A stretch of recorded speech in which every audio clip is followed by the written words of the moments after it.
प्रभु जी पंचायत। हरे हरे कृष्णा कृष्णा प्रभु प्रभु जी, जी, दंडवत प्रणाम। दंडवत प्रणाम। हरे कृष्ण।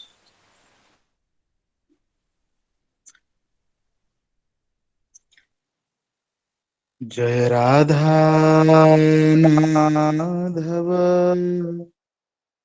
जय कुंज बिहारी जय गोपी जना वल्लभ जय गिरिवर धारी जय यशोदा नंदन जय व्रज जनरंजन जय यमुना तीरवनचारी जय कुंज बिहारी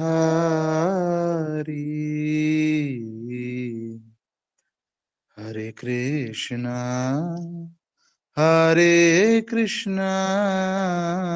कृष्णा कृष्णा हरे हरे हरे राम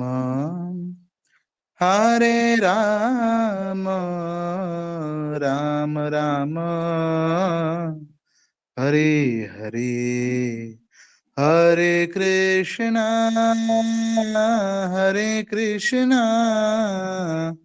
कृष्णा कृष्णा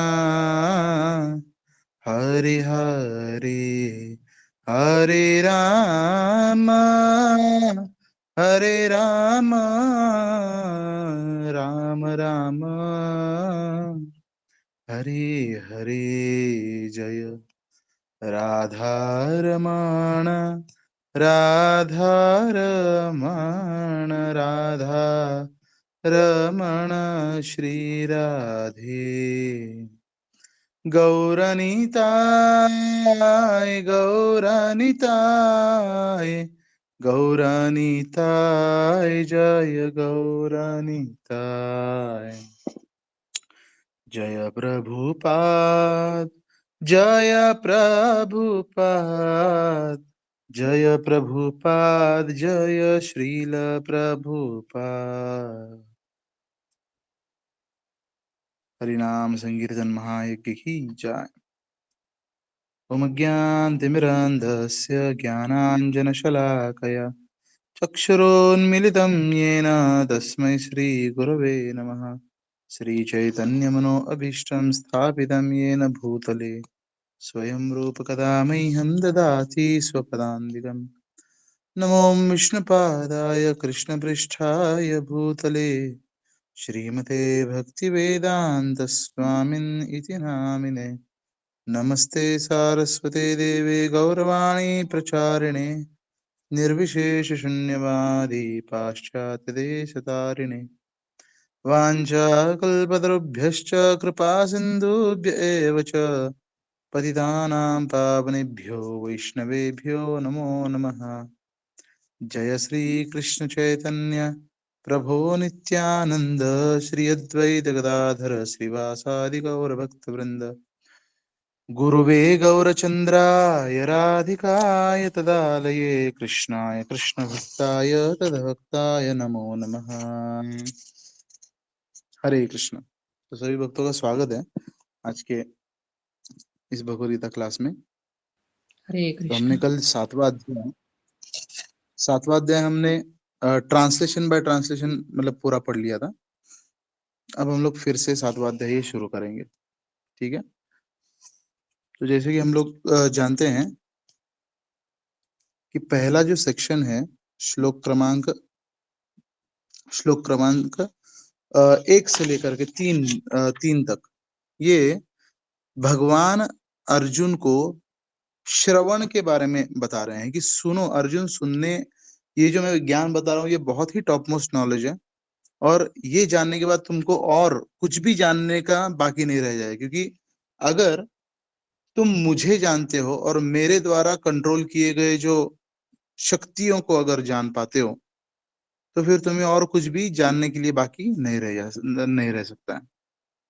तो पहले अध्याय में बता रहे हैं मय्यासक्त मनः पार्थ योगम युञ्जन् मदाश्रयः असंशयं समग्रं माम यथा ज्ञास्यसि तच्छृणु। तच्छृणु मतलब क्या है, वो सुनो जो मैं बता रहा हूं। हे प्रथापुत्र, अब सुनो कि तुम किस तरह मेरी भावना से पूर्ण होकर हम्म, मय्यासक्त मनः मतलब तुम्हारा मन मुझ में आसक्त कैसे हो सकता है। अब मुझसे सुनो ये चीज। हम्म, सबको जो है मतलब भगवान में मन आसक्त करना है। वो एक बहुत सुंदर भजन आता है। हम्म, मेरे मन मंदिर में एक बार तुम आ जाओ गिरिधारी प्यारे, आ जाओ गिरिधारी। तो हर किसी को जो है वो अपने हृदय में कृष्ण को बुलाना है और अपना हृदय जो है वो कृष्ण में आसक्त करना है। तो अब सुनो कि किस तरह से मेरी भावना से पूर्ण होकर और मन को मुझ में आसक्त करके योगाभ्यास करते हुए मुझे पूर्णतया संशय रहित जान सकते हो। हम्म, तच्छृणु। तो यहाँ पर तात्पर्य में प्रभुपाद बताते हैं कि तच्छृणु मतलब होता है मुझसे सुनो। कृष्ण से बढ़कर कोई प्रमाण नहीं है, अतः उनसे सुनने का जिसे सौभाग्य प्राप्त होता है वह पूर्णतया कृष्ण भावना भावित हो जाता है।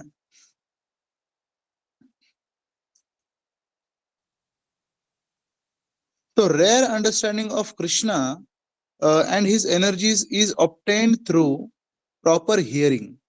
जब तक व्यक्ति जो है वो एक बार मतलब मैंने सवाल पूछा था प्रभु जी से, दादा प्रभु से कि प्रभु जी, जो प्रेम है, हम लोग बोलते हैं कि कृष्ण प्रेम प्राप्त करना है, कृष्ण प्रेम प्राप्त करना है। तो लेकिन प्रेम प्रेम तो उससे किया जाता है जो सामने उपस्थित हो, जो सामने जो है वो हो उपस्थित हो। उसकी आंख दिखाई देनी चाहिए, वो हमारी तरफ देखे, हम उसकी तरफ देखें। और जो कानों से उसकी आवाज सुन सकते हैं, हाथों से उसको स्पर्श कर सकते हैं। तो लेकिन ऐसा जब मतलब भगवान हमारे सामने उपस्थित नहीं है तो उससे प्रेम कैसे कर सकते हैं। हम्म तो कोई बोल सकता है कि अरे मतलब विग्रह है, लेकिन वो मतलब मैंने प्रभु जी के सामने कन्फेस किया, बोले कि प्रभु जी मतलब वो ठीक है विग्रह है, लेकिन हम लोग मतलब अभी मेरे लेवल पर तो मैं केवल मतलब मूर्तियां ही समझ रहा हूँ ना, उसको पत्थर ही समझ रहा हूँ या फिर धातु ही समझ रहा हूँ, पंच महाभूत को बना हुआ। तो फिर मतलब तो फिर कैसे प्रेम जागृत हो सकता है। हम्म? तो तो उन्होंने बहुत सुंदर जवाब दिया कि जिस प्रकार रुक्मिणी देवी ने कभी भी कृष्ण को नहीं देखा था, लेकिन फिर भी वो कृष्ण को लेटर लिखते समय वो लेटर में लिखती हैं कि कृष्ण, मैं आपसे बहुत प्रेम करती हूँ और मुझे आकर आप किडनैप किडनैप करके ले जाइए। तो ये प्रेम कैसे डेवलप हुआ जब कभी देखा ही नहीं था कृष्ण को।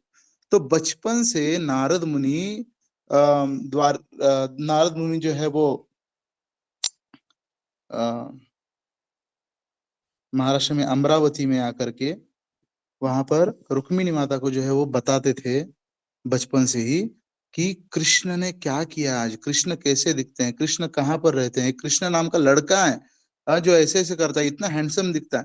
तो नारद मुनि से सुनते सुनते सुनते रुक्मिणी माता को नारद मुनि के हृदय से कृष्ण प्रेम जो नारद मुनि में था वो प्राप्त हुआ। तो उसी प्रकार अगर हम कृष्ण या फिर उनके प्रतिनिधियों से अगर सुनते रहे तो वो प्रेम हमें भी प्राप्त हो सकता है सुनने से। अतः मनुष्य को या तो साक्षात कृष्ण कृष्ण से या कृष्ण के शुद्ध भक्त से सीखना चाहिए, न कि अपनी शिक्षा का अभिमान करने वाले अभक्त से। है ना, अरे मुझे तो मतलब बहुत आता है, मुझे तो मतलब अरे मुझसे सुनो। कई बार जब जो भक्त लोग जब जाते हैं तो भक्त लोग इतना श्रवण कर लिए होते हैं कि उनको कृष्ण के बारे में और अध्यात्म के बारे में बहुत कुछ पता है। जितना इस्कॉन के भक्तों को, जितना प्रभुपाद जी के फॉलोअर्स को जितना पता है उतना मतलब बाहर वालों को और बाकी संप्रदाय वालों को मतलब पता ही नहीं है कि क्या है क्या नहीं, जो सवालों के जवाब वगैरह ये सब पता ही नहीं है। लेकिन हमारे भक्तों को दिक्कत कब आती है जब वो किसी के सामने बैठ जाते हैं तो लोग जो है वो उनका सुनने के बजाय, भक्तों का सुनने के बजाय वो अपना ही बताना बताना शुरू करते हैं। अरे बोले महाराज जी, स्वामी जी, आप क्या बताइए, हमसे सुनिए, मुझसे सुनिए, कि मतलब अरे मैं तो पूरा पूरा जानता हूं एकदम। हम्म। तो फिर जिसका ग्लास भरा हुआ है तो वो जो है मतलब वो कैसे जान पाएगा। इसलिए विनम्र ही व्यक्ति जो है वो जान सकता है। हम्म। और प्रभुपाद आगे भागवतम के श्लोक बताते हैं, पहले अध्याय के पहले स्कंद के द्वितीय अध्याय के।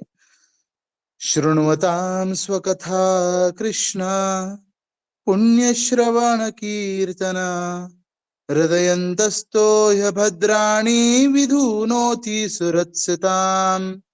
शृण्वतां स्वकथा कृष्ण पुण्यश्रवण कीर्तन। इस वैदिक साहित्य से श्री कृष्ण के विषय में सुनना या भगवत गीता से साक्षात उन्हीं से सुनना अपने आप में पुण्य कर्म है।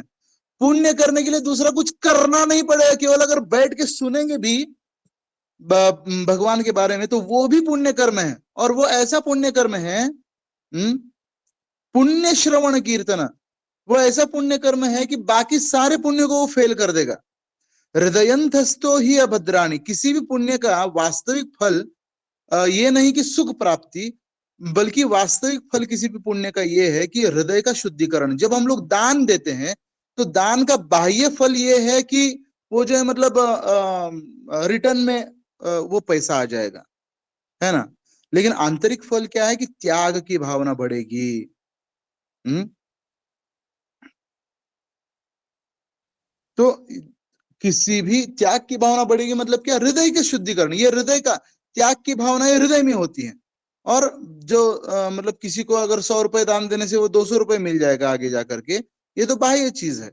लेकिन इसकी वास्तविक फल क्या है, हृदय शुद्धिकरण। तो श्रवणम, भगवान के बारे में सुनना, ये अपने आप में ही ऐसा एक पुण्य कर्म है जिससे हृदय का पूरा मतलब अच्छे से शुद्धिकरण होता है। हृदयंतस्थो ही अभद्राणी, अभद्र जो चीजें हैं हृदय में, विधुनोति सुरत्सताम। हम्म।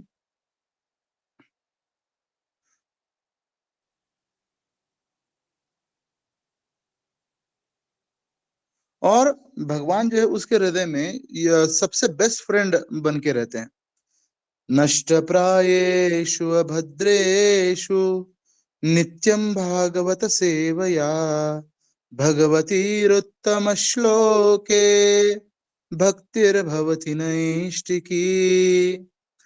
प्रायः सारे अभद्र नष्ट हो जाते हैं। नष्ट प्रायेषु अभद्रेषु नित्यम भागवत सेवया, जो भगवान के बारे में और श्रीमद भगवान के भक्तों के बारे में जो नित्य श्रवण करता है। नित्य मतलब रोज, ऐसा नहीं कि भागवत कथा, भागवत सप्ताह हम लोग करते हैं। ठीक है, परीक्षित महाराज के पास केवल 7 ही दिन थे तो वो मतलब वो पहला सप्ताह था एक सप्ताह का। लेकिन हमें नित्य सेवन करना चाहिए।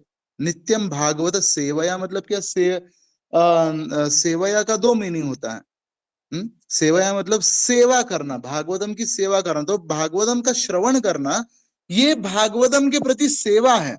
और सेवया मतलब और एक दूसरा मीनिंग क्या होता है कि उसका सेवन करना, मतलब उसको ग्रहण करना, उसको पीना या फिर उसको खाना। आत्मसात करना। हाँ, आत्मसात करना, तो इसको उसको सेवन करना। और भगवती उत्तम श्लोके, जो भगवान के प्रति क्या होता है, भक्तिर्भवती, नैष्टिकी भक्ति प्राप्त होती है। कैसी भक्ति, नैष्टिकी भक्ति। अभी हमारी भक्ति कैसी है, अभी हमारी भक्ति जो है वो नैष्टिकी भक्ति नहीं है, निष्ठा पूर्वक नहीं है। अभी हमारी भक्ति क्या है कि देखिए, एक होती है श्रद्धा, दूसरी होती है निष्ठा। श्रद्धा मतलब होती है पानी के ऊपर मारी हुई लकीर, वो मारने से पहले ही मिट जाती है ना। लेकिन निष्ठा मतलब पत्थर के ऊपर मारी हुई लकीर होती है। तो अभी क्या है ना कि अभी प्रवचन में सुनते हैं, हम लोगों की स्थिति ऐसी है कि अभी प्रवचन में सुनते हैं और जैसे ही वो ऑनलाइन क्लास बंद हो जाता है फिर मतलब भूल जाते हैं, फिर अपने अपने कार्यों में लग जाते हैं। तो नैष्ठिकी भक्ति नहीं है। लेकिन जब नित्यम भागवत सेवया होता है तो नैष्ठिकी भक्ति प्राप्त होती है हृदय में। तदा रजस्तमो भावः कामलोभादयश्च ये चेतयेतैरनाविद्धम् स्थितं सत्त्वे प्रसीदति। और जो जो वह प्रभुपाद लिखते हैं कि भक्ति के विकसित होने पर वह रजो और तमोगुण से मुक्त हो जाता है और इस प्रकार भौतिक काम तथा लोभ कम हो जाते हैं। जब काम और लोभ जो है हृदय से कम हो जाते हैं तब वो स्थिरता से बैठ करके भगवान के बारे में श्रवण कर सकता है। तब वो उसमें सत्वगुण प्रधान हो जाता है और तब वो श्रवण कर सकता है। जब ये कल्मश दूर हो जाते हैं तो भक्त सत्वगुण में स्थिर हो जाता है, भक्ति के द्वारा स्फूर्ति प्राप्त करता है और भगवत तत्व को पूरी तरह जान लेता है। एवं प्रसन्न मनसो भगवत भक्ति योगतः भगवत तत्व विज्ञानम मुक्त संगस्य जायते भिद्यते हृदय ग्रंथि छिद्यन्ते सर्व संशयः। भिद्यते हृदय ग्रंथि, जो हृदय में जो संशय की जो गांठें हैं, हृदय ग्रंथि जिसको बोलते हैं, वो सारे नष्ट हो जाती हैं। वो जो गांठ है, हृदय जो है प्लेन हो जाता है सारी गांठों से। गांठें मतलब क्या होती है? क्रोध की गांठ होती है, काम वासना की गांठ होती है, लोभ की गांठें होती हैं कि हमको ये चाहिए, कि किसी आकांक्षाओं की गांठें होती हैं। तो ये विद्यते हृदय ग्रंथि छिद्यन्ते सर्व संशया, और सारे संशयों को खत्म कर देता है। क्षीयन्ते चास्य कर्माणि दृष्ट एवात्मनीश्वरे। भक्ति योग भौतिक मोह की कठिन ग्रंथि को भेदता है और भक्ति को असंशयम समग्रम अर्थात परम सत्य श्री भगवान को समझने की अवस्था को प्राप्त कराता है। हाँ, हरे कृष्ण। दिनेश प्रभु है क्या? कुछ बोलना चाहेंगे प्रभु जी? यस प्रभु, हरे कृष्ण। यस प्रभु जी।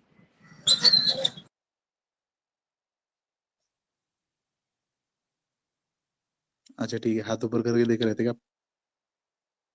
ठीक है। तो सेकंड श्लोक में और थर्ड श्लोक में भी श्रवणम का महात्म्य बताया है कि ज्ञानम तेहम सविज्ञानम इदम वक्ष्याम्य शेषतः यद ज्ञात्वा नेह भूयो न ज्ञातव्यम अवशिष्यते। अब मैं तुमसे पूर्ण रूप से व्यवहारिक तथा दिव्य ज्ञान कहूंगा। इसे जान लेने पर तुम जानने के लिए और कुछ भी शेष नहीं रहेगा। तुम्हें जानने के लिए और कुछ भी शेष नहीं रहेगा, क्योंकि ये भक्ति का ज्ञान है। देखिए 6 अध्यायों तक भगवान ने क्या किया? तो 6 अध्यायों तक भगवान ने ये बताया कि कर्मी, ज्ञानी और योगी, कर्मी, ज्ञानी और योगी, ये व्यक्ति कैसा होता है। लेकिन देखिए इस संसार में 2 प्रकार के लोग हैं। एक होते हैं जो प्रकृति के नियम पालन करते हैं स्वेच्छा से, और दूसरे हैं जो प्रकृति के नियम पालन नहीं करते हैं। जो प्रकृति के नियम पालन नहीं करते हैं, एक मिनट,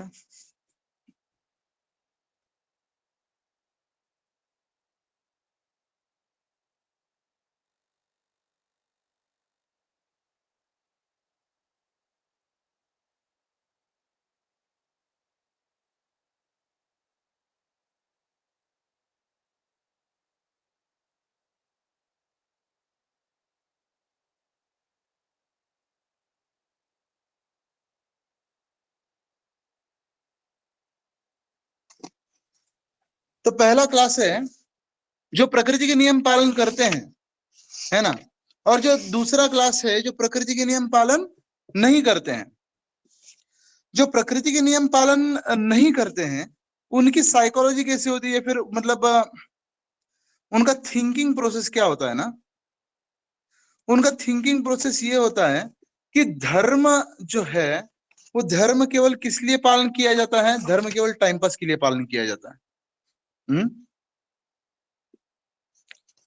धर्म जो है वो केवल टाइम पास के लिए पालन किया जाता है, और उनके जीवन का लक्ष्य केवल ये होता है आहार निद्रा भय मैथुन। खाओ पियो मौज करो, बस, और कुछ नहीं। धर्म केवल जो है किस लिए है? डराने के लिए होता है धर्म, है ना। जो डर गया सो मंदिर गया। एक मूवी का डायलॉग आता है ना, जो डर गया सो मंदिर गया। तो धर्म केवल जो है वो डराने के काम आता है। तो और ये लोग मतलब इन लोगों का ये सोचना होता है कि जो धार्मिक कार्य करते हैं, जो भजन भक्ति वगैरह करते हैं, जो जो निठल्ले लोग होते हैं, जिनको कुछ का काम धंधा नहीं होता है, लोग बोलते हैं ना, गेला कामातून गेला, मराठी में बोलते हैं, बोले गया काम से गया ये। हाँ, तो जो जो पागल लोग होते हैं, बोले ये पागल हो गया। जैसे ही कोई हरे कृष्णा की भक्ति करने लगता है तो वैसे ही लोग बोलने लगते हैं कि अरे ये अभी ये पागल हो गया अभी। बोले पागल। लेकिन प्रभुपाद बोलते हैं हु इज क्रेजी? क्रेजी कौन है या फिर पागल कौन है? जो अपनी वास्तविक पहचान भूल गया है। एक बार एक मेंटल असाइलम में, मेंटल हॉस्पिटल में एक जो है वो एक पागल क्या कर रहा था? एक पागल अपने आप को प्रोफेसर समझ रहा था, और वो अपने स्टूडेंट्स लोग को ये कर रहा था, लेक्चर दे रहा था। तो लेक्चर देते देते जो है वो एक नया डॉक्टर उस पागल खाने में आया था। तो उसने उसको बोला कि ये पागल, बोले चलो अभी दवाई खाने का टाइम हुआ है। तो वो पागल जो इतना भड़क गया, बोले कि नॉनसेंस, बोले तुम्हें समझ में नहीं आता है कि मेरे सामने इतने सारे विद्यार्थी बैठे हैं और तुम्हें पता नहीं है कि कैसे एक प्रोफेसर से बात की जाती है? बहुत चिल्लाने लगा वो। तो जो पुराना डॉक्टर था, वो पुराना डॉक्टर उस नए डॉक्टर को बोला कि अरे ऐसे नहीं बुलाते हैं। तो दोनों डॉक्टर जो है वो थोड़े चले गए, दूर चले गए नजर से। और 5 मिनट के बाद जो है वो पुराना डॉक्टर आता है, और पुराना डॉक्टर आकर के उस पागल को बोलता है कि sir it is already late. बोले बहुत लेट हो चुका है पहले से ही, और बच्चों को भी भूख लगी होगी, और आपके भी खाने का और दवाइयों का ये समय हो चुका है। तो प्लीज अभी जो है वो क्लास को डिसमिस कर दीजिए। तो वो जो है वो पागल बोलता है ओह अच्छा अच्छा, बोले अच्छा हुआ याद दिलाया तुमने। और फिर जो है मतलब क्लास जो मतलब अब जो है मतलब डिसमिस करते हैं हम लोग। और फिर और सामने जो है कोई ये भी नहीं था, जो सामने स्टूडेंट्स लोग भी नहीं थे, लेकिन उसके माइंड में क्या, स्टूडेंट्स लोग चले गए। तो वास्तव में पागल कौन है? जो व्यक्ति अपनी आइडेंटिटी भूल गया है। और दुनिया में 99% लोग जो है पागल है, क्योंकि वो लोग नहीं जानते हैं कि वो शरीर नहीं है अपितु आत्मा है। मैं कौन हूं यही नहीं जानते हैं वो लोग, है ना। तो ऐसे लोगों की जो साइकोलॉजी क्या होती है, थिंकिंग प्रोसेस क्या होती है कि जस्ट डू इट। बोले किसी ने कुछ भी नहीं देखा है, कोई भी कुछ भी नहीं देख रहा है, बस जस्ट डू इट, बस करो, है ना। Leave life king size, cigarette के पैकेट के ऊपर वगैरह लिखा होता है leave life king size, just be cool, है ना। वो सामने से जो है वो आग लगी हुई है, पीछे से वो धुआं अंदर ले रहा है, सामने से आगे पीछे से आगे, और वो बोल रहा है कि बी कूल। तो चार्वाक मुनि ऐसे ऐसे जो लोगों के जो लीडर है वो चार्वाक मुनि है। और वो चार्वाक मुनि क्या बोलते हैं? ऋणम कृत्वा घृतम पिबेत यावत् जीवेत सुखम जीवेत भस्मीभूतस्य देहस्य पुनरागमनम कुतः भवेत। ऋणम कृत्वा घृतम पिबेत, मतलब कि लोन लो लेकिन घी पियो। घृतम पिबेत मतलब घृत खाओ नहीं, घी खाओ नहीं, घी पियो। लोन ले लो लेकिन सुखम जीवित, है ना।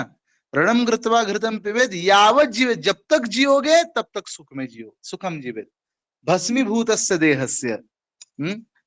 जब भस्म हो ही जाएगा ये देह तो पुनरागमन कुतः भवेत, अरे वापस आ रहे हैं कि नहीं आ रहे, पुनर्जन्म होता है कि नहीं होता है, ये किसने देखा है, और नहीं आएंगे। तो इसलिए जब तक जियो रहे हो सुख में जियो। तो जीवन का उद्देश्य, इन इन लोगों के जो जीवन का उद्देश्य होता है केवल और केवल इंद्रिय तृप्ति होता है। और केवल और केवल इंद्रिय तृप्ति होता है। और ये लोग जो है भगवान के अस्तित्व के ऊपर विश्वास नहीं करते, भगवान भगवान कुछ नहीं होता है। देखो ये सब जो है मतलब केवल डराने के लिए बोला जाता है भगवान भगवान ये वो सब। और ये लोग जो है कठोर परिश्रम करते हैं, बहुत परिश्रम करते हैं। और आप लोग जानते हैं ना प वर्ग, ये लोग प वर्ग में जीते हैं। प वर्ग जानते हैं आप लोग क्या होता है? यस प्रभु जी, प फ ब भ म। हाँ, तो जैसे जैसे जैसे क वर्ग होता है क ख ग घ ङ, च वर्ग होता है च छ ज झ ञ, वैसे ही प वर्ग मतलब प फ ब भ म। जो भक्त होते हैं वो अपवर्ग वाले होते हैं, और जो भौतिक लोग होते हैं वो प वर्ग वाले होते हैं। प फॉर होता है परिश्रम, ये लोग बहुत परिश्रम करते हैं, अपने सपनों को साकार करने के लिए बहुत परिश्रम करते हैं। कितना परिश्रम करते हैं कि प से फ हो जाता है उसका, फ मतलब फेन, फेन मतलब मुंह से जो है वो फेन आने लगता है उसके। इतना परिश्रम करते हैं, है ना। जैसे ऊंट या फिर गधा आपने देखा होगा, इतना परिश्रम करता है कि मुंह से फेन आने लगता है उसके। तो प फ, फ के बाद आता है प फ ब।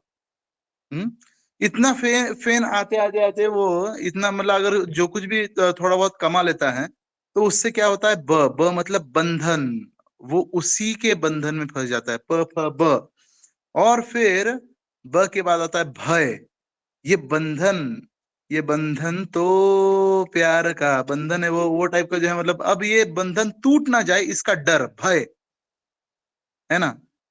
इतना मैंने मतलब अच्छे से ये किया है, घर वगैरह बांधा है, इतना मैंने अच्छे से अच्छे से मेरे बच्चों को वगैरह पाल पोस के बड़ा किया है, अब मतलब ये छूट ना जाए मेरे से।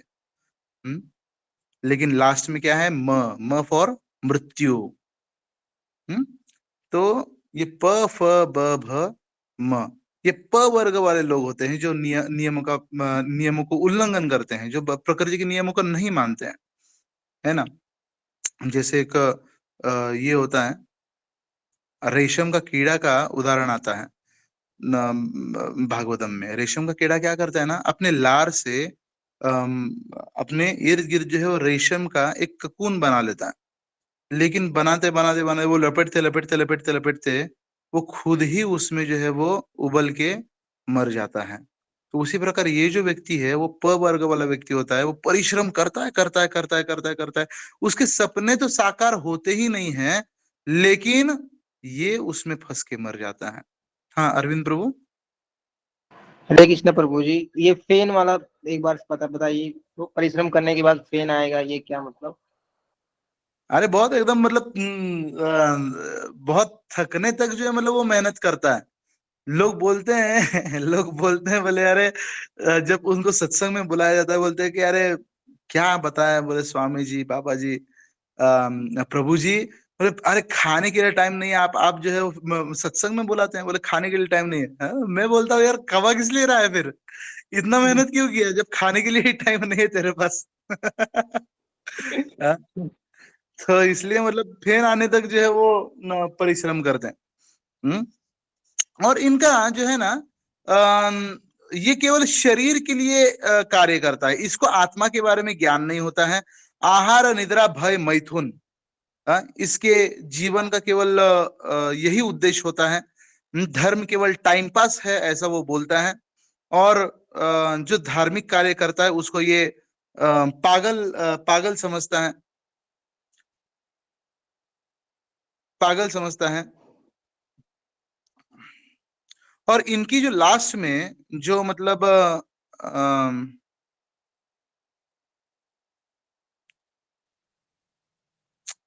ये बोलते हैं कि मतलब कल किसने देखा है, जो जो जो मतलब अभी एंजॉय करो ना। बोले कल किसने देखा है, बोले मरने के बाद ऐसा हो जाएगा तुम्हारे साथ। मरने के बाद किसने देखा है? हाँ, है ना। बस एंजॉय करो। जैसे मतलब कभी कभी जो है वो शादी में जो है वो गाड़ी लेके आते हैं ऐसे लोग, ये वो हफ्ता की मतलब वो जो है वो भाड़े का गाड़ी रहता है ना लेकिन आएंगे तो गाड़ी में। हाँ?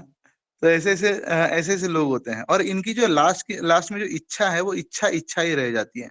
जो समुन्द्र के किनारे जो बच्चा घर बनाता है, जो माता पिता उसमें आसक्त नहीं रहते हैं। क्यों नहीं आसक्त रहते? क्योंकि जानते हैं कि कुछ ही देर में जो है मतलब ये घर गिरने वाला है, लेकिन बच्चा उसमें बहुत आसक्त रहता है।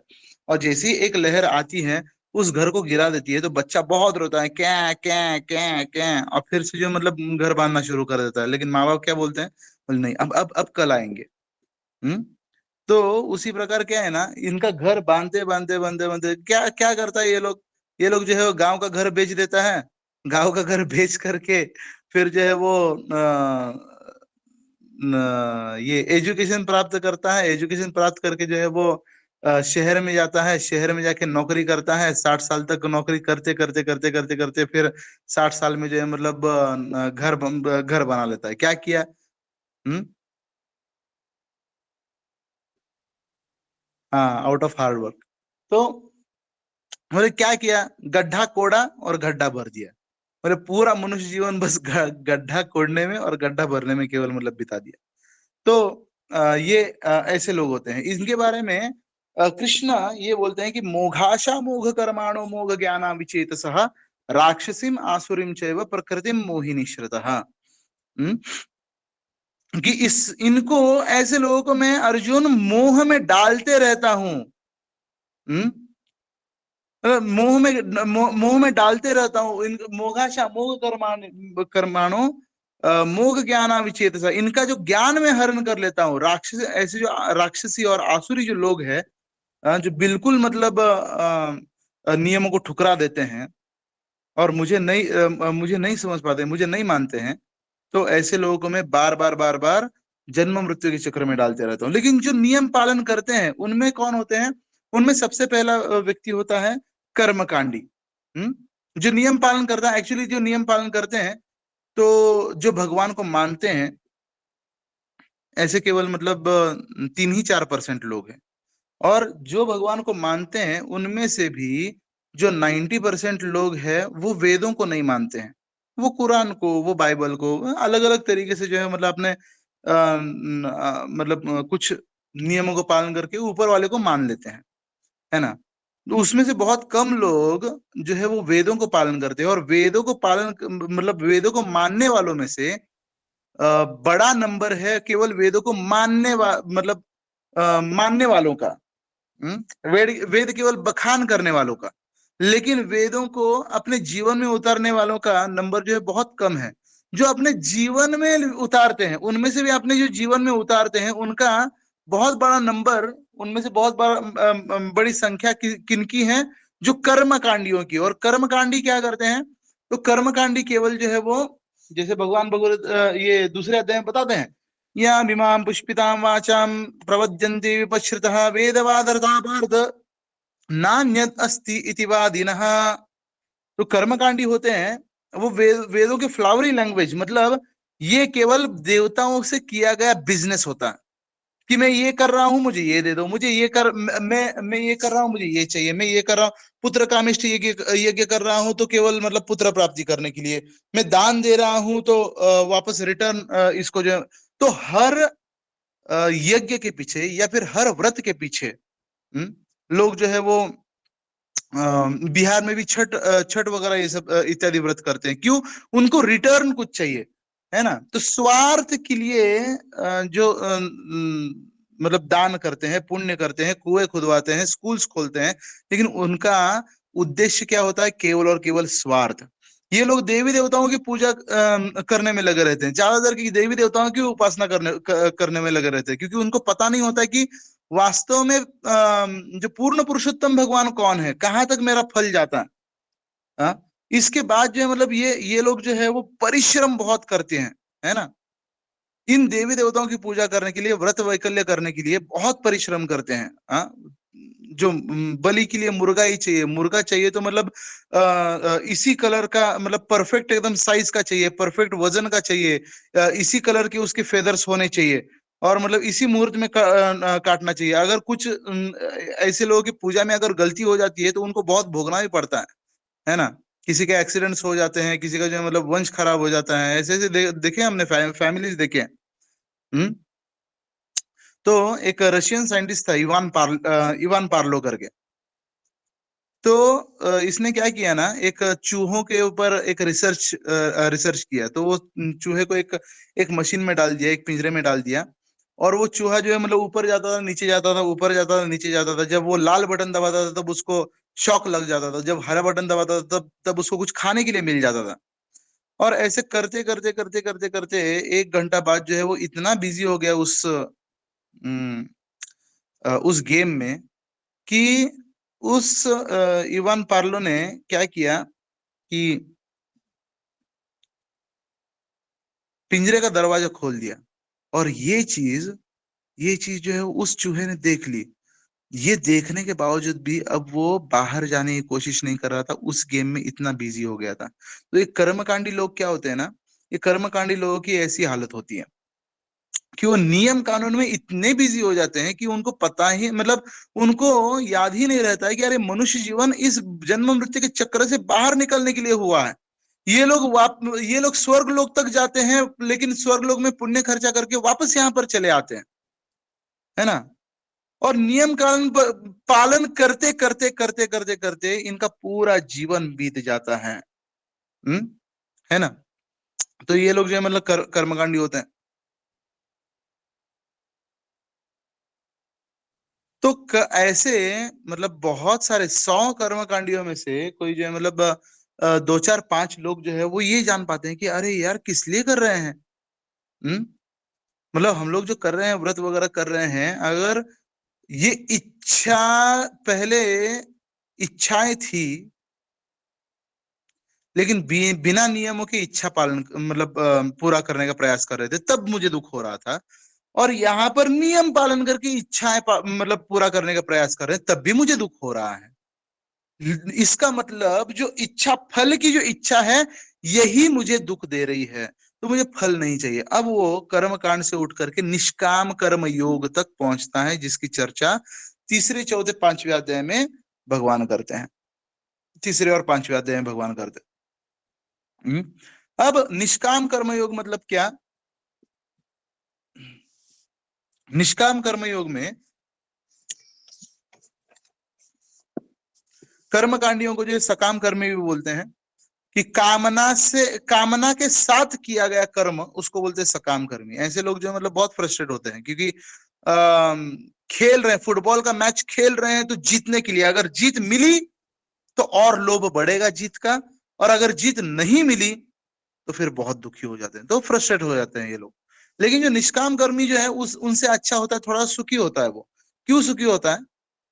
क्योंकि ये जो है कामना नहीं रखता है, मतलब फल की आशा नहीं करता है। लेकिन ये इसका प्रॉब्लम क्या होता है, ये फल जो है वो भगवान मतलब अर्पण तो करता है ऊपर वाले को। उसकी भगवान के बारे में संकल्पना क्या होती है कि भगवान एक निराकार है, भगवान मतलब भगवान को आकार वाकार नहीं है। लेकिन इसका प्रॉब्लम क्या होता है कि ये कर्म से आसक्त हो जाता है। कर्म से मतलब क्या, नहीं मुझे मुझे करना है, हम करेंगे, फल नहीं चाहिए हमको, जो किसी का स्तुति नहीं करना है, लेकिन बोले अरे मुझे करना था, आपने क्यों किया। जैसे कभी कभी जो है वो घर में भी देखो, जो मतलब अगर कोई कुकिंग वगैरह कर रहा है, माँ अगर कुकिंग कर रही है, अगर तो माँ अगर मान लीजिए मतलब कुकिंग कर रही है, और कोई अगर उसकी फ्रेंड आती है माँ की, या फिर अगर कोई रिश्तेदार वगैरह आती है, तो माँ मतलब किचन में खड़ी रहेगी, जो है माँ को निर्देश देने लगती है कि अरे आप ये करते हैं, मतलब आप लोग ये नहीं करते कि हम तो ऐसे बनाते, हम तो ऐसे बनाते ऐसा। माँ बोलती है ले तू ही बना। तो वो मतलब उसको बना, तो वो क्या है ना, उसको उनको क्रेडिट नहीं चाहिए, लेकिन जो है वो कर्म से आसक्त होते हैं ऐसे लोग। तो इनको बोलते हैं कि निष्काम कर्म योग। तो निष्काम कर्म से भी वो ये कर मतलब निष्काम कर्म से भी जब जब वो ऊपर उठता है तब वो व्यक्ति जो है वो ज्ञान योग में पहुंचता है। जो ज्ञान योग मतलब होता है कि फाइंडिंग द रूट, भगवान को जानना। अब निष्काम कर्म करते करते करते वो भी इतना फ्रस्ट्रेट हो जाता है कि यार नहीं, इस संसार में बंधन जो है वो मतलब कर्म से ही आ रहा है, कुछ भी इच्छा करो बंधन ही आ रहा है, तो मुझे मुक्त होना है। और वो सोचता है कि जो मैं फलों को छोड़ रहा था, फलों की इच्छा नहीं कर रहा था, तो किसके लिए छोड़ रहा था, ऊपर में कोई है कि नहीं है, और वो कौन है ये जानने के लिए वो जो है वो शास्त्र अध्ययन करने लगता है। वो शास्त्र अध्ययन करने लगता है, और शास्त्र अध्ययन करने के लिए फिर मतलब वो अच्छा, ये एक जन्म की प्रोसेस नहीं होती है, ये बहुत सारे जन्मों की प्रोसेस होती है। मतलब जो नियम तोड़ने वाला जो है बहुत मतलब गलती से पुण्य कर्म करते करते करते कभी वो जो है वो वेदों को पालन करने लगेगा। फिर ऐसे जो कर्मकांडी है बहुत जन्मों तक मतलब वो कर्मकांड फॉलो करते, कभी वो निष्काम कर्म तक पहुंचेगा। और कुछ जन्म जो है मतलब निष्काम कर्म रहने के बाद वो कभी जो है मतलब ऐसे परिवार में जन्म लेगा जो ज्ञान मतलब ज्ञान का अनुशीलन करते हैं, है ना, जैसे ब्राह्मण कुटुंब में या फिर क्षत्रिय कुटुंब में वगैरह, मतलब ऐसा ऐसा कुछ मतलब जन्म वगैरह ले लेगा जो ज्ञान का अनुशीलन करते हैं। और वो जो है मतलब ब्राह्मण फिर 12 साल तक उसको संस्कृत पढ़ना पड़ता है। ऐसे ज्ञान योगी को 12 साल तक संस्कृत पढ़ना पड़ता है, 4 वेद वगैरह पढ़ना होता है। और इतना सारा पढ़ने के बाद वो ढूंढता रहता है कि भगवान कौन है, भगवान कौन है। और 90% लोग जो है वो गलत गलत निष्कर्ष तक पहुंचते हैं कि भगवान ये निराकार है। लेकिन इसको ये पता नहीं होता है कि यार भगवान को जो है केवल शास्त्र अध्ययन से या फिर अपने बुद्धि से नहीं जान सकते हैं, है ना। और प्रभुपाद इनका उदाहरण देते हैं कूपमंडूक न्याय, है ना। जो कुएं का जो मेंढक है उसके पास एक उसका दोस्त मेंढक आता है समुद्र से, बोलता है कि अरे तुम्हारा घर तो इतना ही है, मेरा घर तो बहुत बड़ा है। बोले कितना बड़ा, इस कुएं से 10 गुना बड़ा। बोले नहीं, इससे ये बड़ा है। बोले 40 गुना बड़ा। बोले नहीं, इससे ये बड़ा है। बोले कि नदी जितना बड़ा। बोले नहीं, नदी से भी बड़ा। बोले नदी का 50 गुना बड़ा। बोले नहीं, उससे भी बड़ा है। और ऐसे करते करते करते वो क्या निष्कर्ष तक पहुंचता है, क्योंकि है इतना बड़ा थोड़ी ना घर होता है किसी का। हाँ, वो बोल देता है कि उसके दोस्त को बोल देता है कि नहीं इतना, बोले तुम तो झूठ बोल रहे हो। तो ये जो ज्ञानी है जो अपने 250 ग्राम की बुद्धि से भगवान को समझने का प्रयास करता है कि भगवान कौन है, ये समझ नहीं पाता है, ये समझ नहीं पाता है। तो हम लोग जो है मतलब ये केवल जो है वो ढूंढता रहता है, जो जड़ है, ये जो सृष्टि रूपी पेड़ जो फैला हुआ है, इसका जड़ कहाँ पर है ढूंढता रहता है। और ये जो है मतलब बहुत बार गलत निष्कर्ष तक पहुंचता है। लेकिन भगवान यही 7वें अध्याय में बोलते हैं कि बहुनाम जन्मनाम अंते ज्ञानवाम नाम, ज्ञानवाम नाम प्रपद्यते। ऐसा जो ज्ञानी होता है वो बहुनाम जन्मनाम अंते, बहु जन्म के अंत में, बहुत सारे जन्मों के अंत में जो ज्ञानवाम नाम प्रपद्यते, उसको क्या पता चलता है, वासुदेवम सर्वम, जो वासुदेव ही सब कुछ है। ओहो, जड़ तो वासुदेव है। स महात्मा सुदुर्लभ, वो जो महात्मा है वो बहुत दुर्लभ होता है। तो प्रवीणता जो है, प्रवीणता प्राप्त भी अगर हम लोग करेंगे तो अच्छा, इसमें अगर कोई इस ज्ञान के मार्ग में, वो लास्ट में जो है मतलब उसको भक्ति करनी पड़ती है। लेकिन इस ज्ञान के मार्ग में होता क्या है ना, कि भगवान 7वें अध्याय में बता रहे हैं, क्लेशोधिक तरस्तेषाम अव्यक्ता सक्त चेतसाम अव्यक्ता ही गतिर दुखम देहवत भिर्वाप्यते। कि ऐसे लोगों को जो है ना अर्जुन, ये बहुत मतलब क्लेश क्लेश आते हैं, और जो मुझे निराकार समझते हैं, ऐसा समझते हैं कि मेरे अंदर में कोई आया है, और फिर वो भगवत गीता बता रहा है। तो ऐसे जो व्यक्ति समझता है ना वो बहुत बड़ा बुड़बक होता है, वो बहुत बड़ा जो है मतलब मूर्ख होता है ना, अनइंटेलिजेंट। और ऐसे लोगों की जो गति क्या होती है, तो ऐसे लोगों की जो गति है, क्लेशोधिक तरस्तेषाम, जो अव्यक्त से, मेरे अव्यक्त निराकार स्वरूप से आसक्त रहते हैं, उनका जो मार्ग होता है बहुत ही क्लेशोधिकतर, मतलब क्लेशदायक होता है। अव्यक्ता आसक्त चेतन अव्यक्ता ही गतिर दुखम, जो अव्यक्त में आसक्त होती है उनकी जो गति, मतलब उनका जो लास्ट में जहां तक उनको जाना है वो भी दुखमय ही होती है। देहवत भिरवाप्य देह छूटने के बाद भी। ऐसे लोगों का ये क्या होता है, तो ब्रह्म में विलीन होना, उस निराकार पर ब्रह्म में हमें विलीन होना है, ऐसे लोग बोलते हैं, है ना। और लोगों के जो मतलब नाम भी होते हैं, सन्यासियों के ऐसे नाम होते हैं, ब्रह्मलीन, बाबा ब्रह्मलीन, है ना, 1108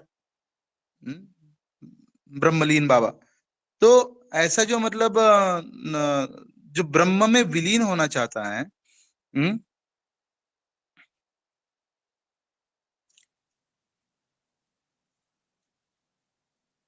तो ब्रह्म में अगर मतलब विलीन भी हो गया तो उसका जो है मतलब ज्यादा वहां पर टिक नहीं सकता है वो व्यक्ति।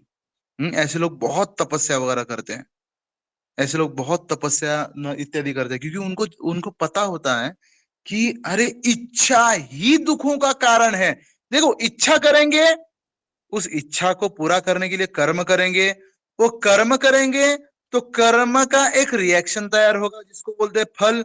वो फल भोगने के लिए वापस जन्म लेना पड़ेगा, वापस जन्म लेने के लिए अगर फल भोगने के लिए वापस जन्म ले लेंगे तो वापस जो है वो जन्म लेने के साथ साथ इच्छा करेंगे, इच्छा करेंगे वापस कर्म करना पड़ेगा, कर्म का फल, फल का जन्म, जन्म का इच्छा, इच्छा का कर्म, ऐसे ये साइकिल है, इसको बोलते हैं कर्म बंधन। तो ये लोग जानते हैं, बोले इच्छा ही अगर दुख का मूल है तो इच्छा ही नहीं करनी है, हमें तो ब्रह्म में विलीन होना। इच्छा कब करेंगे, जब सामने आकार देखेंगे, सामने जो है कुछ है ऐसे जब देखेंगे तब इच्छा करेंगे, है ना।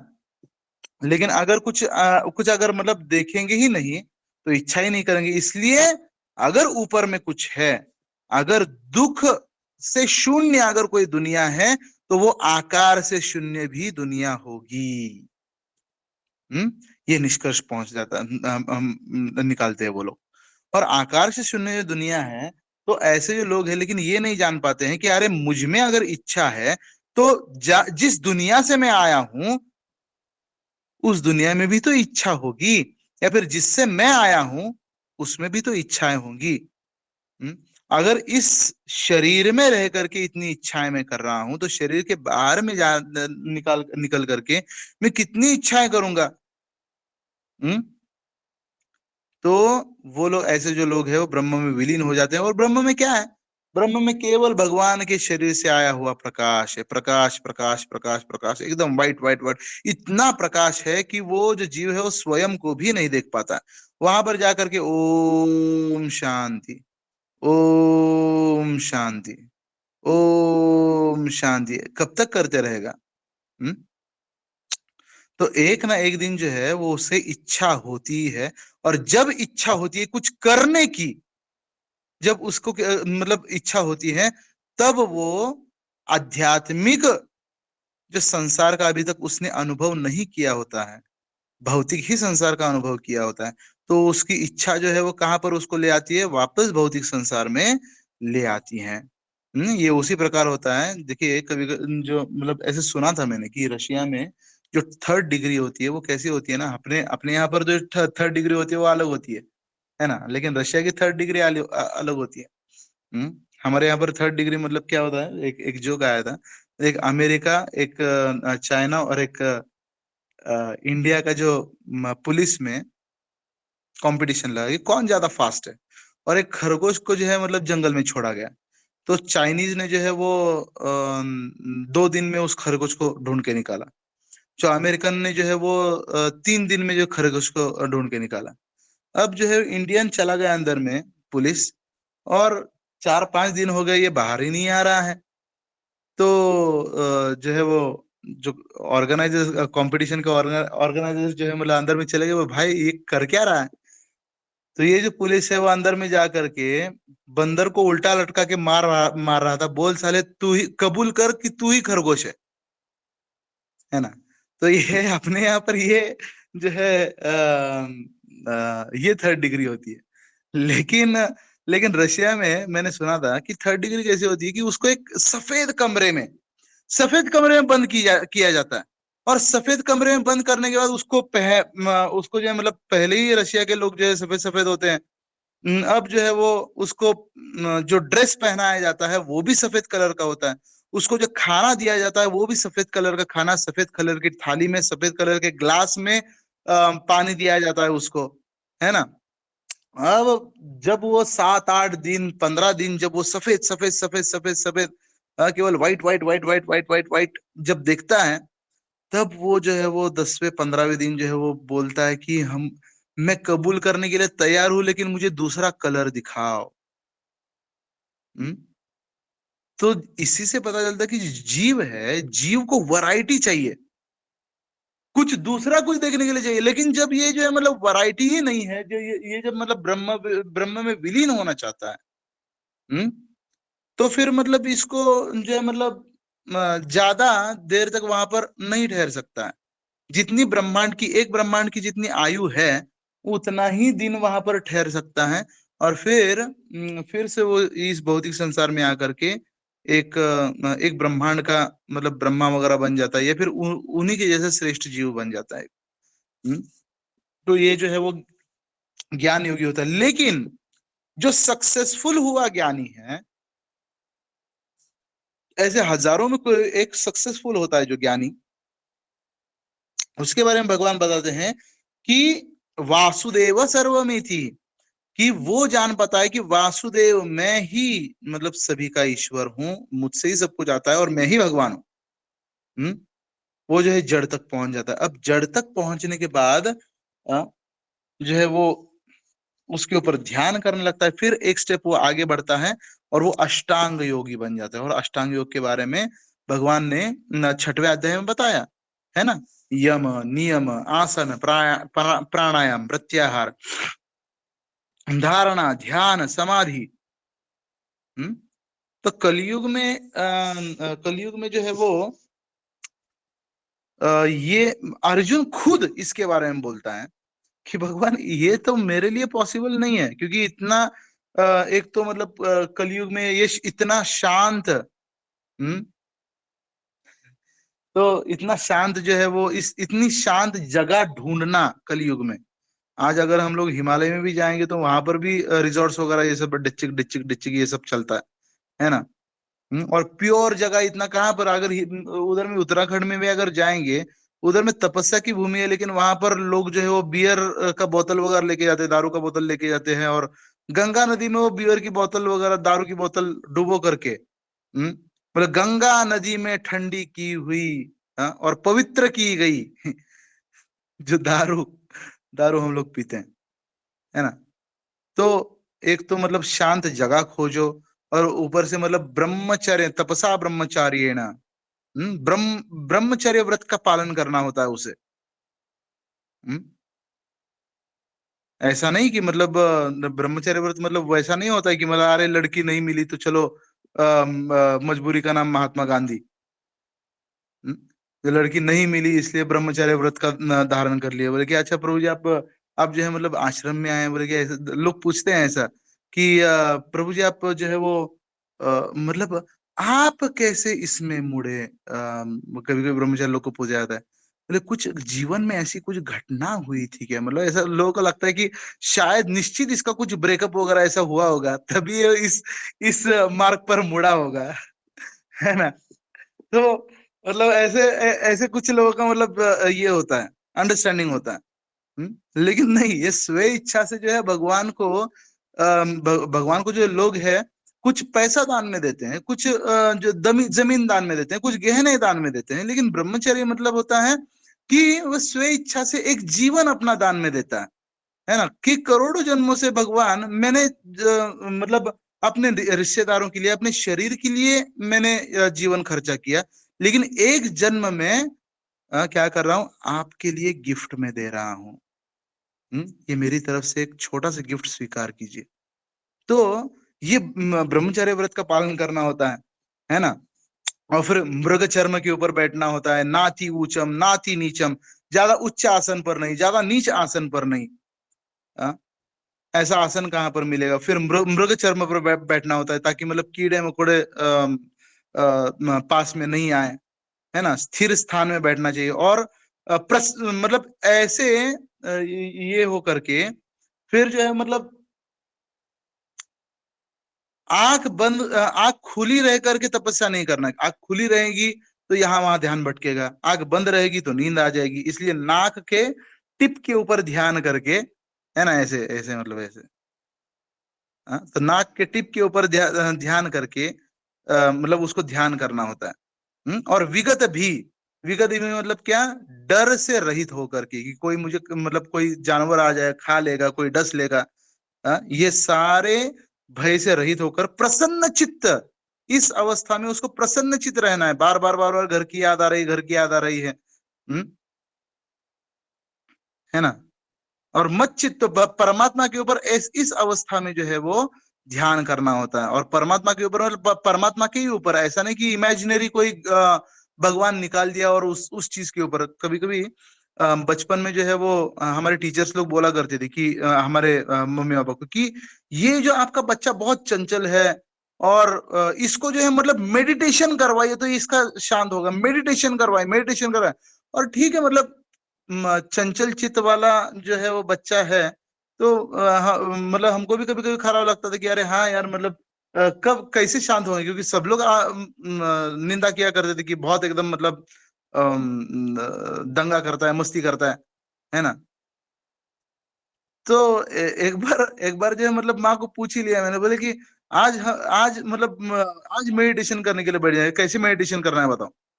तो माँ बोले कि हाँ, बोले शांत बैठना है। बोले ठीक है, शांत बैठ गए। अब जो है आंख बंद करना है, बोले आंख बंद करना है। बोले तो आंख बंद करके क्या करना है? बोले कि आंख के सामने कुछ नहीं लाना है। बोले कुछ नहीं लाना है मतलब क्या होता है? बोले कुछ तो आएगा ही भाई। नहीं, कुछ नहीं लाना। तो मैंने बहुत प्रयास किया, कुछ नहीं लाना। अरे अंधेरा तो आएगा ही, नहीं वो भी नहीं लाना है। अरे यार कैसे हो सकता है? हम्म तो ऐसे ऐसे में जो है वो फिर मतलब कभी ध्यान नहीं कर पाएगा। हम्म? और ये ध्यान की वास्तविक पद्धति होती भी नहीं है। जो शास्त्रों में वर्णित परमात्मा का जो वर्णन है तो उसके ऊपर ध्यान करना होता है। और जब ये ध्यान करता है तब यम, पहले जो 5 यम है, फिर नियम है, फिर आसन है ना, 200 से अधिक प्रकार के आसन है। अगर एक आसन 2 घंटा से अधिक अगर मतलब लगा करके आप बैठ गए तो वो आसन सिद्ध हो गया, ऐसा माना जाता है। आसन, प्राणायाम, सांसों के ऊपर कंट्रोल करना अपने, एक सांस लेना, फिर आधा मिनट तक छोड़ना नहीं, फिर छोड़ देना, फिर दूसरा सांस लेना, 1 मिनट तक छोड़ना नहीं, फिर छोड़ देना, फिर तीसरा सांस लेना। ऐसे करते करते योगी लोग जो है एक सांस लेते हैं, 6-6 महीना तक छोड़ते ही नहीं है, ध्यान में चले जाते हैं, फिर 6 महीना बाद छोड़ देते हैं। ऐसे करते करते वो जो है 2-2, 3-3 हजार साल तक जीते हैं। तो यम, नियम, आसन, प्राणायाम, फिर प्रत्याहार। प्रत्याहार मतलब क्या? कि अब जो है वो इंद्रिया बाहर में जो आहार ढूंढ रही है, अब इंद्रियों को अंदर में मन में अपने लगाना और वहां से अपने अंदर से इंद्रियों को आहार देना, है ना। इसको बोलते हैं मतलब प्रत्याहार बोलते हैं। फिर धारणा, फिर 1 सेकंड के लिए जो है भगवान के दर्शन हो जाते हैं, फिर उस एक सेकंड को जो लंबा खींच करके फिर 1 मिनट तक, फिर ऐसे करते करते जिसका 48 मिनट या फिर मतलब ऐसे निर्धारित समय के लिए जो ध्यान लग जाता है उसे समाधि बोलते हैं। तो ये आर्टिफिशियल प्रोसेस है माइंड को कंट्रोल करने की, ये नेचुरल प्रोसेस नहीं है ना। तो अर्जुन को जब पूछा जाता है, मतलब अर्जुन का इसके बारे में क्या ख्याल है? बोलते कि अर्जुन बोलता है, बोले कृष्ण, चंचलम हि मनः कृष्ण प्रमाधी बलवद दृढ़म् तस्याहं निग्रहं मन्ये वायोर इव सुदुष्करम। कि चंचलम ही मन कृष्ण, बोले कृष्ण ये मेरा मन जो है बहुत चंचल है, प्रमाथी, लेकिन और ये पागल भी है। चंचल है, इसको जो मतलब कुछ समझा बुझा के बैठा हुआ, बोले प्रमाथी मतलब पागल है। प्रमाथी बलवत, बोले बांध के रखो, बोले बहुत बलवान है। बोले अच्छा बहला फुसला करके मतलब दूसरी चीज में नहीं, दृढ़म, वहां पर जाना है तो जाना ही है। बोले दूसरे चीज में उसको एंगेज नहीं कर सकते हैं। बलवत दृढ़म तस्याहम निग्रह मन्ये वायु वायु, उसको निग्रह करने के लिए मैं वायु को अपने बाणों से कंट्रोल कर सकता हूं, लेकिन मेरे मन को बहुत कठिन है। और अर्जुन का मन कितना कंट्रोल में था, तो होते हैं कि आग के ऊपर जो है मतलब बोले आग का रेटिना दिख रहा है मुझे, द्रोणाचार्य को बोले। हाँ, मछली की आग को तो मतलब मछली की आग को ही बीत दिया उसने। और इंद्रियों के ऊपर कितना संयम, मतलब स्वर्ग लोक में चला गया और उधर में जो मतलब उर्वशी थी, तो उर्वशी को देखते देखते देखते उर्वशी इसके प्रेम में गिर गई, बोले कि मुझे तुमसे संग करना है। उर्वशी ने प्रपोज कर दिया इसको, और अर्जुन बोला कि नहीं, अरे मैं तो आपको माता के समान देख रहा हूं। बोले कि है, उसका पूरा आशा भंग हो गया है ना। बोले मैं तो आपको माता के समान देख रहा हूँ। बोले माता होता है स्वर्ग लोक में, माता होता कुछ नहीं होता है।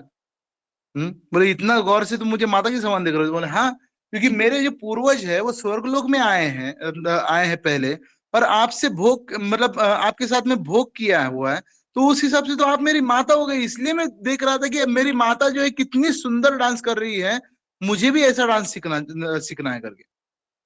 तो फिर उर्वशी ने श्राप दे दिया। तो इतना माइंड कंट्रोल अर्जुन का, वो बोल रहा है कि नहीं हो पाएगा, ना पारबो। इधर में झारखंड में बोलते बोले ना पारबो, है ना, नहीं पार होगा ये चीज। तो अगर किसी ने प्रवीणता प्राप्त मतलब इस अष्टांग योग में अगर प्रवीणता प्राप्त करने की अगर कोशिश भी की, तो फिर आगे जाके जो सिद्धियों में फंस जाते हैं, है ना। और फिर ऐसे जो बाबा लोग जो है वो पानी के ऊपर चलना, इसमें पानी के ऊपर चलना, हवा में तैरना वगैरह, ये सारी सिद्धियां जो है वो प्राप्त करने लगते हैं। और फिर गलती से उसको यही मतलब भ्रम हो जाता है कि अरे नहीं, जिस भगवान के ऊपर तो मैं ध्यान करने का प्रयास कर रहा था, वही मैं खुद ही हूं। ले बेटा, वहीं पर फंस गया, है ना। तो मतलब ऐसा जो है वो ये हो जाता है, फिर वो वहां पर फंस जाता है। हम्म तो आज दुनिया में मतलब सबसे ज्यादा ये क्या है, सबसे ज्यादा समस्या यही है, सामान्य व्यक्ति को भगवान समझना और भगवान को सामान्य व्यक्ति समझना। ये बहुत बड़ा दुनिया में अज्ञान फैला हुआ है।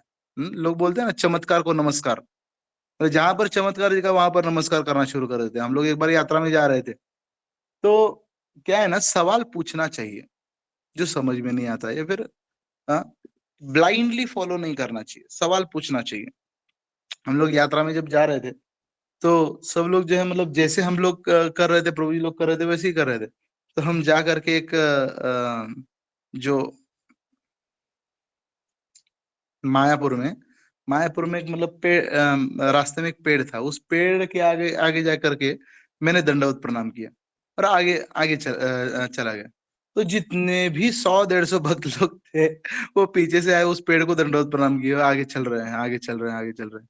तो मैंने बीच वाले को किसी को पूछा, बोले प्रभु जी आप दंडवत प्रणाम क्यों कर रहे हैं? मैं पता पता नहीं प्रभु जी, सब लोग कर रहे हैं इसलिए हम कर रहे हैं। हाँ?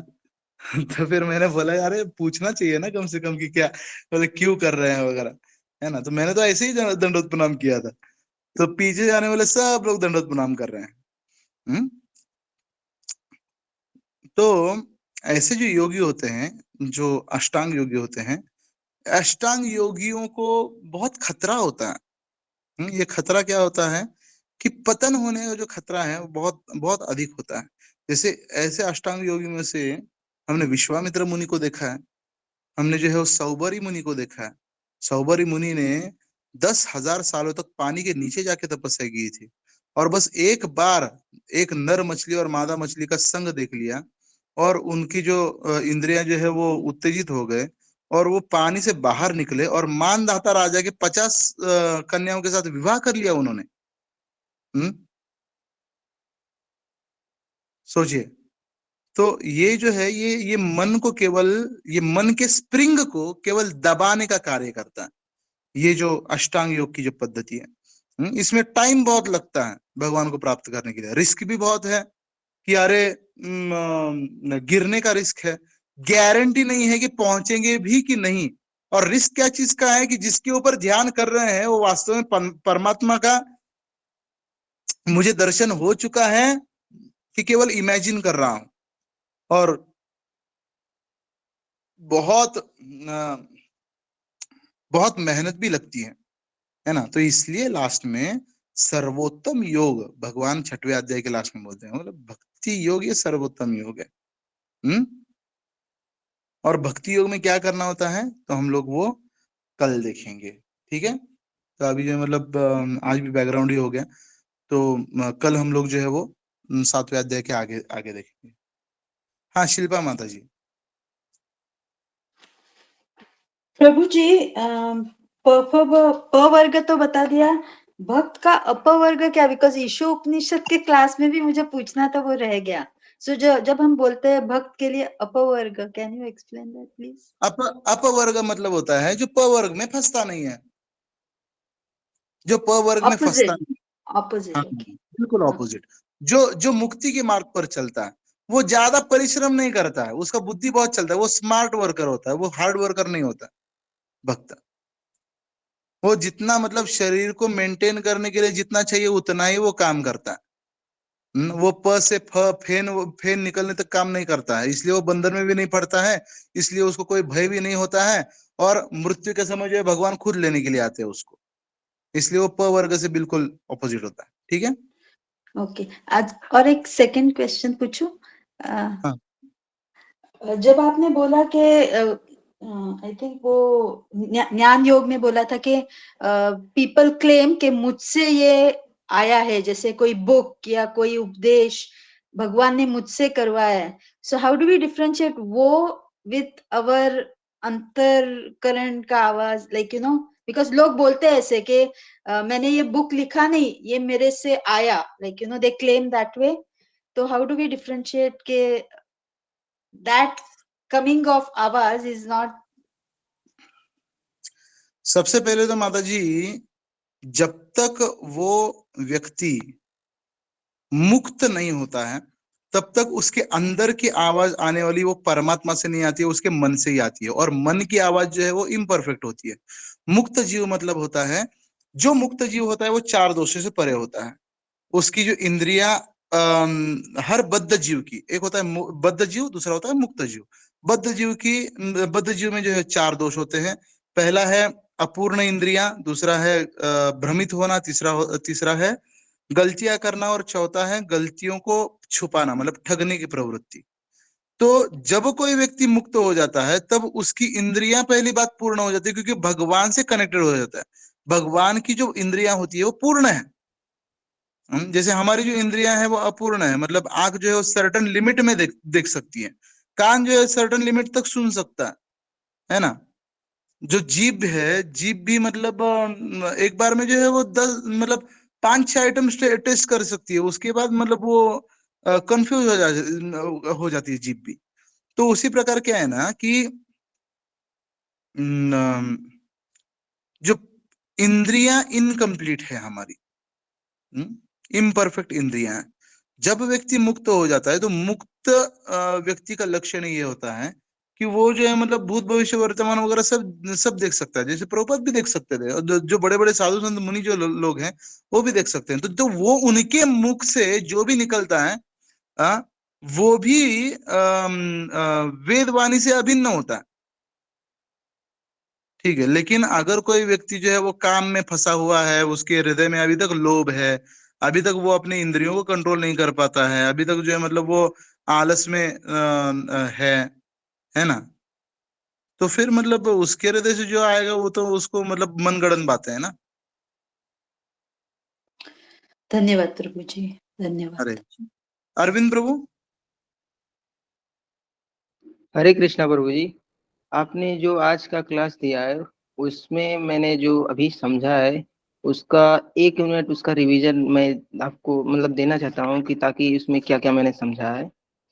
तो प्रभु जी आपने 1 से 3 तक श्लोकों के बारे में बताया कि भगवान के बारे में सुनकर उसके बारे में पूर्णतः जानना जो है, इसके बारे में आपने बताया। और कहा कि जो मनुष्य जो है 2 तरीके के होते हैं, एक नियमों का, प्रकृति के नियमों का पालन करते हैं और एक नहीं करते हैं। जो ये समझते हैं कि धर्म जो है वो टाइम पास के लिए होता है। ऐसे लोग कहते हैं जस्ट डू इट, मतलब करते जाओ, कुछ देखना नहीं है। जो कि ये चार वाक का दर्शन जो है कि जियो मौज से जियो केवल इंद्रिय तृप्ति के लिए, इसके बारे में। और ऐसे लोग जो है पा वर्ग से जो है, जो भौतिक लोग होते हैं वो पा वर्ग को ज्यादा जोर देते हैं। मतलब जैसे क्या नाम है, परिश्रम, पाप, फेन, बंधन, भय और मृत्यु हो जाती है। और जो भक्त लोग होते हैं वो अपवर्ग होते हैं, जो पा वर्ग से जो है दूर होते हैं। और ये जो है, जो भौतिकवादी जो लोग होते हैं वो ये आहार, भय, मैथुन, निद्रा और बचाव, इसी में जो है लगे हुए होते हैं, भक्ति के कार्यों में नहीं लगे होते हैं। और ये धार्मिक लोगों को जो है पागल समझते हैं कि ये जो है ये कर रहा है धनंजय। उनका केवल एक ही लक्ष्य होता है कि जीवन एक ही है, और इसको जो है भरपूर से इसका दोहन करो, मजा लो, और कुछ करना ही नहीं है। और आपने एक उदाहरण दिया कि जैसे समुद्र के किनारे कोई घर बना होता है तो वो समुद्र पानी जो है घर के बाहर ले जाती है, तो उसके माता पिता कहते हैं कि उसको सांत्वना देते हैं कि घर जो है दोबारा बन जाएगा, दोबारा खरीद लेंगे। इसके बारे में बताया। फिर उसके बाद में नियम के बारे में बताया कि जो जितने भी पृथ्वी पर मनुष्य होते हैं उसमें से जो नियमों का पालन करने वाले हैं वो 3 से 4% लोग होते हैं। और उसमें से भी मैक्सिमम परसेंट 90% जो होते हैं वो जो वेदों को नहीं मानते, कुरान है, बाइबल है, इसको जो है मानते हैं। और जो वेदों को मानते हैं वो मैक्सिमम परसेंटेज में जो होते हैं वो बखान करने वाले होते हैं। और जो वेदों के मानकर जीवन में उतारते हैं वो ज्यादातर जो है स्वार्थ की पूर्ति के लिए जो है करते हैं, जैसे कि कर्मकांडी होते हैं। उसके बारे में आपने जो है एक साइंटिस्ट के बारे में बताया, इवान पार्लो जो है, जो को चूहा का एक्सपेरिमेंट किया कि बार बार तो चूहा जो है उस जैसे नियम में जो है ग्रस्त हो आपने गया। तो आपने तो पूरा लिख लिया है प्रभु जी, बाप रे बाप। तो थोड़ा सा ये हो ठीक है जाएगा ठीक थोड़ा है सा। ये, हाँ ये फिर कर्मकांड के बाद जो है, फिर कर्मकांड से सकाम कर्म, फिर सकाम कर्म से निष्काम कर्म, निष्काम कर्म से फिर ज्ञान योग, ज्ञान योग से ध्यान योग, ध्यान योग के बाद हम लोग भक्ति योग अभी हम लोग कल देखेंगे। तो एक एक आकाश प्रभु का भी एक सवाल ले लेते हैं हम लोग। और मुझे एक साइकिल के बारे में ही बताना था, तो आप बता दीजिए, नहीं लिख पाए थे। कौन सा साइकिल? कर्म बंधन के बारे में कि इच्छा से कर्म, कर्म से फिर फल से भोगना, ये भी जो बता रहे थे। ये मतलब क्या है ना, ये जनरल साइकिल है ये। अम, ये जो है मतलब मोटा मोटी मैंने बता दिया कि देखो, व्यक्ति कर्म करता है, कर्म से उसके कुछ रिएक्शंस डेवलप होते, मतलब इच्छा होती है, इच्छा से, भौतिक इच्छा से आता है कर्म। कर्म का डेफिनेशन क्या होता है कि 3 गुणों के प्रभाव में और काल के नियंत्रण के अधीन जो किया गया कार्य है उसको कर्म बोलते हैं। ठीक है। कर्म करने के बाद उसके रिएक्शंस डेवलप हो जाते हैं। वो रिएक्शंस मतलब फल होते हैं। उन फलों को चखने, कुछ फल जो है इसी जन्म में मिलते हैं, कुछ फल जो है मतलब अगले जन्मों में मिलते हैं। वो अगले जन्म, चाहे वो सुख हो या फिर दुख हो, अब वो अगले जन्म में फल भोगने के लिए उसको अगला जन्म लेना पड़ता है। अगला जन्म जैसे लेगा वो, अब उसको जो है मतलब फल मिलेंगे। तो फल मिलेंगे मतलब अगर उसको गाड़ी मिलने वाली है अगले जन्म में, पिछले जन्मों के कर्म के अनुसार, तो गाड़ी जो है मतलब उसमें भी गाड़ी प्राप्त करने के लिए कुछ ना कुछ तो निमित्त तो उसको बनना ही होगा। मतलब जाना होगा, शोरूम जाना होगा, उधर से जो है मतलब खरीदनी होगी गाड़ी, उसको उसको मिल जाएगी। लेकिन जाते जाते जाते जो है वो उसके पैरों तले जो है वो कुछ चींटियां मर जाएगी, जाते जाते जो है मतलब कुछ चीज वो देख लेगा। मतलब किसी को वो जो है मतलब जाते जाते कोई भिखारी मिल गया, उसको उसने दान नहीं दिया, तो वो भी तो उसका कर्म बन गया। हाँ, तो उस कर्म का भी मतलब एक फल बन जाता है जो उसको आगे में भोगना पड़ेगा। तो एक फल भोगने के लिए, एक फल को भोगने के लिए भी बहुत सारे कर्म हो जाते हैं। और वो फल भोगने के बाद जो है वो मतलब फिर रिएक्शंस तैयार होती है, फिर जो है मतलब तो ऐसे करते करते करते वो ये हो जाता है। ठीक है। ठीक है प्रभु जी, हरे कृष्ण प्रभु। हाँ, आकाश प्रभु। हरे कृष्णा प्रभु जी। हाँ मतलब हरे जो आप मतलब कि पढ़ा रहे हैं ना, मतलब कि जो भगवत ज्ञान का जो अभी 7वां अध्याय है, मतलब कि हम्म एक्चुअल में वो रिलेशन, मतलब कि जो 6वां अध्याय है मतलब कि ध्यान योग, उसके मतलब जो हम्म अंत वाले मतलब कि कॉन्टेक्स्ट में मतलब जो भक्ति योग के बारे में पता है, उसके रिलेटेड मतलब भगवान ने मतलब कि 7वां अध्याय मतलब कंटिन्यू किया है, ऐसा ही है ना मतलब। हाँ हाँ, यस यस यस। और एक पूछना था कि जो मतलब कि अभी जो मतलब कि आपने मतलब कल के लेक्चर में मतलब कि सारे मतलब कि एक ब्रीफ ये किया था ना, मतलब श्लोक और जो अनुवाद पढ़वाया था हमको। हम्म तो जो मतलब कि अभी संस्कृत के जो टेक्स्ट है ना, मतलब कि वो बहुत मतलब थोड़ा लेंदी भी है और मतलब कॉम्प्लिकेटेड भी है मतलब पढ़ने के लिए मतलब।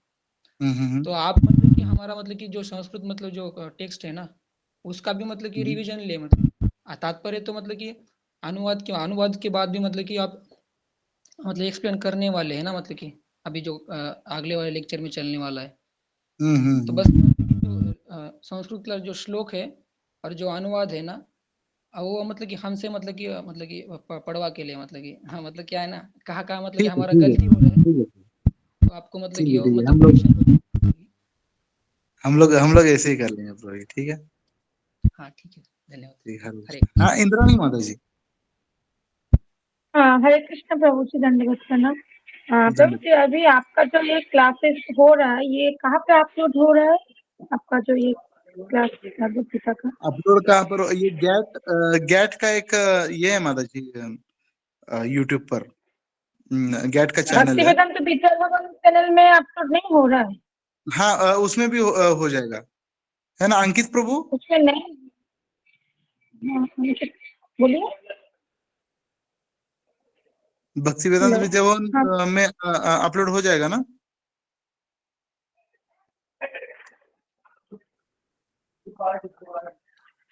प्रभु जी एक बार कर्म का डेफिनेशन कर दीजिए। अरे नहीं नहीं नहीं, मैं पूछ रहा हूँ कौन से चैनल पर अपलोड होगा ये लेक्चर?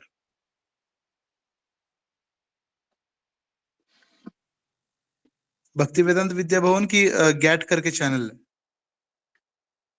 प्रभूजी बाकीचे लेक्चर्स उसमें भक्ती वेदांत मध्ये झालेत. हाँ हाँ, तो भक्ति वेदांत पर, हाँ भक्ति वेदांत विद्या भवन, तो नहीं, उसमें उधर उसमें उधर अपलोड हो जाएगा। मैं टाइप किया था, उसमें कुरुश्रेष्ठ प्रभु जी के बाद भगवत गीता का क्लासेस अपलोड नहीं हुआ, इसलिए पूछ रही थी। नहीं, उसी में हो जाएंगे माता जी। ओके ओके, ठीक है। हरे कृष्ण प्रभु। हरे कृष्णा। ग्रंथराज श्रीमद् भगवद गीता की जय, श्रील प्रभुपाद की जय, निताय जय गौर प्रेमानंदे, हरि हरि बोल। हरे कृष्णा प्रभु।